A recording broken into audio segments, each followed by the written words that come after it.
Bermula daripada hari ini 15 hari bulan Jun 2026, voucher RM100 sebulan selama 6 bulan ini telah pun boleh mula dipohon. Jadi persoalannya, sudahkah anda memohon bermula daripada hari ini ataupun masih lagi terpinga-pinga, belum lagi mengetahui berkaitan dengan perkara ini? Tapi harus diingatkan, seperti yang telah pun diwar-warkan sebelum ini, voucher ini permohonannya hanya dibuka kepada 50,000 orang yang terawal sahaja.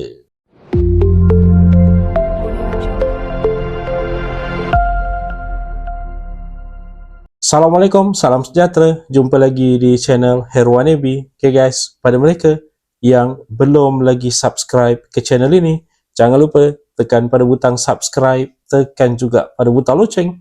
Thank you guys. Okay, seperti yang pernah Amin war-warkan sebelum ini, dah banyak kali sebenarnya, bermula daripada hari ini 15 hari bulan Jun 2026, voucher RM100 selama 6 bulan, bermakna jumlah keseluruhannya RM600 telah pun dibuka permohonannya, dan anda harus menghantar permohonan dengan secepat yang mungkin kerana voucher ini permohonannya hanya dibuka kepada 50,000 orang yang terawal sahaja. Bagi yang tidak mengetahui, voucher ini maksudkan adalah voucher Kita Selangor. Ingat tu, voucher Kita Selangor seperti yang telah pun diumumkan, ianya adalah RM100 selama 6 bulan, bermula daripada bulan pertama bulan Julai. Bermakna Julai RM100, Ogos RM100, September RM100, Oktober RM100, November RM100 dan terakhir Disember RM100. Jadi jumlah keseluruhannya adalah RM600, dan harus diingatkan untuk memohon anda perlu install aplikasi Selangkah.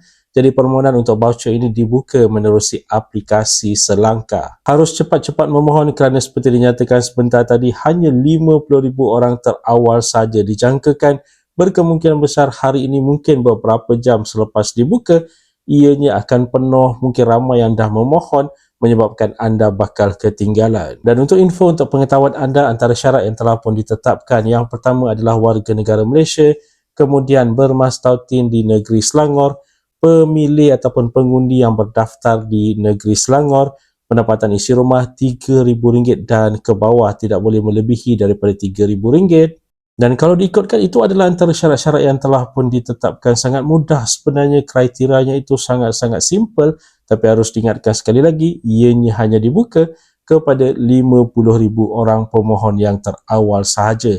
Jadi step yang pertama sekarang ini, kalau anda masih belum mengetahui berkaitan dengan perkara ini, install dahulu aplikasi Selangkah, kemudian daftar dan ikut proses-proses seterusnya untuk memohon bagi mendapatkan voucher RM100 selama 6 bulan ini, jumlah keseluruhan RM600. Dan tak pasti sama ada ianya akan diperluaskan melebihi daripada 50,000 orang ataupun akan kekal 50,000 orang saja, kerana buat masa sekarang ini, seperti yang telah pun diumumkan, voucher ini hanya terhad kepada 50,000 orang yang terawal sahaja. Jadi sekali lagi, kepada anda yang tinggal di Selangor, bermastautin di Selangor, bekerja di Selangor dan juga pengundi yang sah berdaftar di Selangor, serta pendapatan isi rumah RM3,000 ataupun kurang daripada itu, anda layak sebenarnya untuk memohon bagi mendapatkan voucher Kita Selangor RM100 selama 6 bulan ini, permohonan menerusi aplikasi Selangkah. Itu saja sedikit sebanyak perkongsian di dalam video pada kali ini. Jika anda ada sebarang komen, sebarang pertanyaan,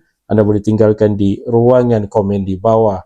Dan kepada mereka yang belum lagi subscribe ke channel ini, jangan lupa tekan pada butang subscribe, tekan juga pada butang loceng. InsyaAllah kita berjumpa lagi di video yang akan datang. Stay safe, stay healthy. Assalamualaikum.